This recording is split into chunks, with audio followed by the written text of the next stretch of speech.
चलिए आइए, इस 10th क्लास के बैच में आपका स्वागत है। और बोर्ड पर दिख रहा होगा आपको कि ए ये आपका है दो चर वाले रैखिक समीकरण। इससे पहले आपको हमने 3.1, 3.2, 3.3, 3.4 हमने पढ़ा दिया है और आपको यूट्यूब पर सिलसिलेवार ढंग से वीडियो मिलेगा। आप प्ले लिस्ट में जाके देखने का प्रयास करेंगे। तो चलिए, ये जो है ना एक्सरसाइज तुम्हारा ये 3.5 का होगा और 3.5 में जितने भी कॉन्सेप्ट लगते हैं वो सारे कॉन्सेप्ट को हमने चर्चा कर दिया है। और आप क्या करेंगे, इस कॉन्सेप्ट को समझने का प्रयास करेंगे। कोई भी भारी नहीं, केवल व केवल इसी पर आपका सवाल बनने वाला है और ये फॉर्मूला आप याद रखेंगे।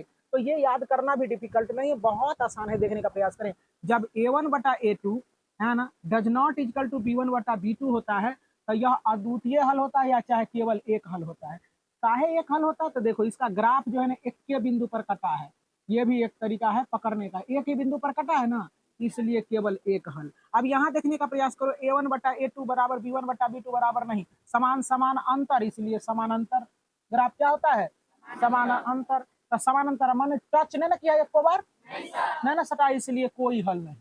टच करेगा जितना बार उतना ही हल होता है। अब देखो, समान समान समान, इसलिए समपाती। क्या होगा?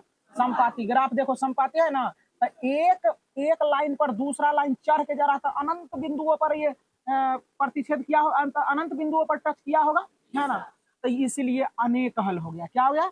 अनेक हल। समानुपाती होता है a1/a2 बराबर b1/b2 बराबर c1/c2। अब जरा सा देखो, तो कहता है जब अद्वितीय हल होगा उस सिचुएशन में क्या करना है आपको?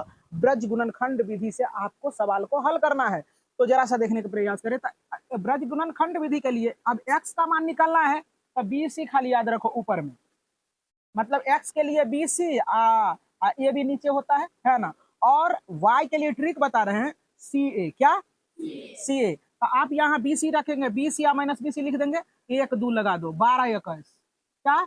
12 21, यहाँ 12 21। अब एक और दो को सटाएंगे 12 ना बनेगा, और 2 और 1 को सटाएंगे तब क्या 21 ना बनेगा।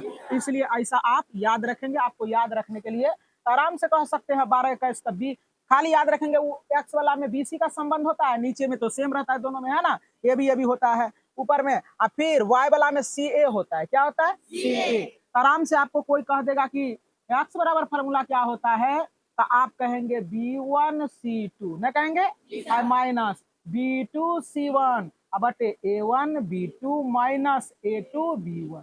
आराम से याद हो जाएगा। हो भी गया होगा, है ना। तो अब चलते हैं एक्सरसाइज की दुनिया में। चलिए एक्सरसाइज करते हैं। तो चलिए आइए, अब पहला सवाल है, मैं इसको रीड कर दे रहा हूँ सवाल को, ताकि आपको बेहतरीन ढंग से सवाल समझ में आ जाए। पढ़िए, कहता है क्या? निम्नलिखित रैखिक समीकरणों के युग्म में से किसका एक अद्वितीय हल है, किसका कोई हल नहीं है, या किसके अपरिमित रूप से अनेक हल है। अद्वितीय हल की स्थिति में ब्रज गुणनखंड विधि से हल करें। देखो जरा सा, ये सवाल को पकड़ना है, किसका अद्वितीय हल है, किसका कोई हल नहीं है, किसका अनेक हल है। ऐसे तो फॉर्मूला से पकड़ लेंगे हम लोग, है ना। जब a1/a2 does not equal to b1/b2 होता है, तो इस स्थिति में क्या होता है? अद्वितीय हल होता है ना। अब जैसे a1/a2 बराबर b1/b2 बराबर नहीं c1/c2 होता है, तो इस स्थिति में क्या होता है? कोई हल नहीं होता है। जब a1/a2 बराबर b1/b2 बराबर c1/c2 होता है, तो इस स्थिति में क्या होता है? अनेक हल होता है। कोई दिक्कत है ना। तो इस तरह से हम लोग पकड़ लेंगे। अब जो ये अद्वितीय हल जो आएगा जिस समीकरण का, उसी समीकरण को ब्रज गुणनखंड विधि से हल करेंगे, अन्यथा छोड़ देंगे। कोई दिक्कत? तो चलो देखने का प्रयास करें। तो इस यहां से लिख लो, देखो जरा सा, a x minus 3y, x minus 3 बराबर 0, समीकरण 1 लिख देंगे। अब देखो 3x माइनस 9y माइनस 2 बराबर 0, समीकरण 2। अब जरा सा देखने का प्रयास करेंगे प्यारे बच्चे, यहाँ एक समीकरण है, तो a1 बराबर आपका नहीं कुछ तो गुणक तो 1 है। अब देखो b1 बराबर क्या हो जाएगा? -3, और c1 बराबर -3। कोई बच्चा को दिक्कत? अब इसके लिए लिखते हैं, बाद में हम डायरेक्ट करेंगे, है ना। यहाँ बहुत आसान है, पहले मैं बता रहा हूँ इसलिए डिटेल में कर रहा हूँ। अब दूसरा समीकरण के लिए लिख रहे हैं, तो a2 कर देंगे। a2 बराबर 3, अब b2 बराबर -9, c2 बराबर -2। अब जरा सा देखने का प्रयास करेंगे बच्चे, है ना। अब देखो जरा सा, a1/a2 बराबर b1 बटा a1/a2 का मान निकाल लेते हैं, 1/3 हो जाएगा। अब देखो B1 बटा B2, तो B1 का वैल्यू देखो -3 है, और यहाँ क्या हो जाएगा माइनस, इससे कट जाएगा, इससे कट जाएगा 1/3। आइए रहा बराबर आ रहा है अभी तक में बराबर आ रहा है ना, तो बराबर आ रहा है तो हम आगे बढ़ते जाएंगे। C1 बटा C2, C1 बटा C2, तो अब देखो जरा सा -3 बटे -2, ये कट गया तो क्या हो गया 3/2, ये दोनों तो बराबर है, लेकिन ये बराबर नहीं, इसका एक्सप्रेशन क्या आएगा तब देखो, इसीलिए चूंकि A1 बटा A1 बटा बराबर B1 बटा does not equal to C1 बटा C2 हो गया, does not equal to C1 बटा C2। इस स्थिति में क्या होता है, इसलिए है, इसलिए समीकरण युग्म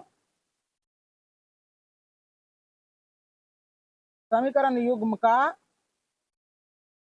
कोई हल नहीं होगा। कहानी खत्म। तो चलिए आइए इस प्रश्न को करने का करें प्रयास। देखो जरा सा, इसको पहले आप व्यापक फार्मूला में लाने का कोशिश करें, तो 2x प्लस वाई, और इसको इधर लाएंगे तो क्या हो जाएगा -5 बराबर 0, समीकरण 1 हो जाएगा। अब देखो जरा सा 3x प्लस 2y, और ये भी इधर आ जाएगा तो -8 बराबर क्या हो जाएगा 0, समीकरण 2। अब देखो जरा सा डायरेक्ट करते हैं, A1 बटा A2, तो ये बटा ये होगा ना, तो 2/3 हो जाएगा। अब देखो B1 बटा B2, तो B1 ये है या B2 ये है, तो क्या हो जाएगा 1/2, तो लिखेंगे चूंकि आ गया इससे A1 बटा A2 डज नॉट, दोनों बराबर ना है, does not equal to C1 बटा C2, अतः समीकरण युग्म B1 बटे B2 हो जाएगा, लिखेंगे। इसलिए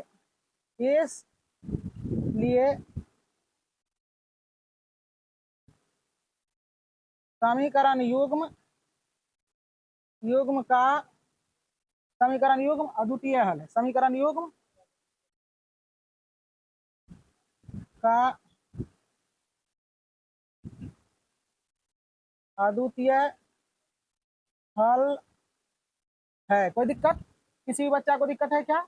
आप ब्रज गुणनखंड विधि लगा देंगे, क्या लगा देंगे?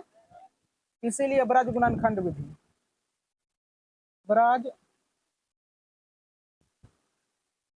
खंड विधि लगाएंगे। ब्रज गुणनखंड विधि से देखो जरा सा क्या हो जाएगा, समझ रहे हो बात को?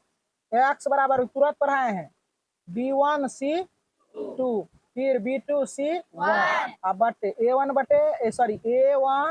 B2 minus A2 B1। कोई बच्चा को दिक्कत? A1 हो रहा है। चलो देखो यहाँ क्या है, ये B1 का वैल्यू क्या हो जाएगा 1 हो जाएगा, तो यहाँ देखो यहाँ माइनस क्या हो जाएगा 8, और प्लस क्या हो जाएगा 10, अब बटे 2 दूना 4 -3, x बराबर आपका हो जाएगा 2/1 हो जाएगा ना, इसीलिए x बराबर क्या हो जाएगा 2। अब फिर देखो, फिर हम लोग क्या करते हैं, y बराबर करते हैं, तो y बराबर क्या होता है C1 A2 और C2 A1 बटे A1 B2 और माइनस A2 B1। आराम से बना लोगे। देखो जो बच्चे को समझ में नहीं आएगा पूछा करोगे, है ना। C1 का वैल्यू देखो 5 हो जाएगा, -5, और A2 का वैल्यू क्या हो जाएगा 3, और C2 का वैल्यू क्या हो जाएगा -8। देखो ये फार्मूला वाला माइनस है, ये माइनस लेंगे। A1 का वैल्यू 2, उंगली रख रख के बता रहे हैं, A1 का वैल्यू 2, अब B2 का वैल्यू 2, अब देखो A2 का वैल्यू 3, और B1 का वैल्यू 1 होगा, तो y बराबर आपका क्या हो जाएगा -15, माइनस गुना माइनस 8 दूना 2 दूना 3 का y बराबर 1/1, तो इसीलिए देखो y बराबर क्या हो जाएगा 1, लिखेंगे। अतः x बराबर क्या आया 2 और y बराबर 1, यही आपका उत्तर हुआ। आसान है। तो चलिए आइए पार्ट नंबर 3 करते हैं, तो जरा देखने का प्रयास करेंगे। यहाँ देखो 3x - 5y, इसको इधर करेंगे तो 20 हो जाएगा बराबर 0, समीकरण 1। और यहाँ 6x minus 10y minus 10y हो गया। 40 को इधर ले आओ तो माइनस 40 बराबर क्या हो जाएगा 0। समीकरण 2 हो जाएगा। अब यहाँ से क्या करोगे a1 बटा a2 करोगे। ये देखो a1 है a2 है सॉरी b2 है और c a1 b1 और c1 ऐसे लिखते हैं, ठीक है ना। तो इसीलिए आप समझ में आ गया होगा आप लोगों को, है ना। अब देखो तो a1 का वैल्यू 3 a2 का वैल्यू 6 कट के हो गया 1/2। अब क्या हो जाएगा b1 बटा b2। यहाँ देखो 5 माइनस 5/10 कट के 1/2। गीता द्वितीय हल नहीं ये होगा, है ना। अब c1 बटा c2 माइनस 20/40 कट के 1/2 संपाती हो गया ना रे, है ना। तो अनेक हल हो जाएगा। इसका क्या हो जाएगा लिखेंगे चूंकि a1 बटा a2 बराबर b1 बटा b2 c1 बटा c2, इसलिए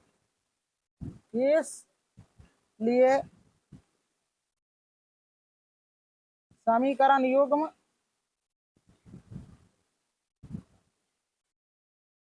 संपाती होगा। कहानी खत्म। इसको वर्ग गुणनखंड विधि से नहीं बनाएंगे, अद्वितीय हल जब आएगा तब ये हम लोग बनाएंगे। ठीक हो गया ये।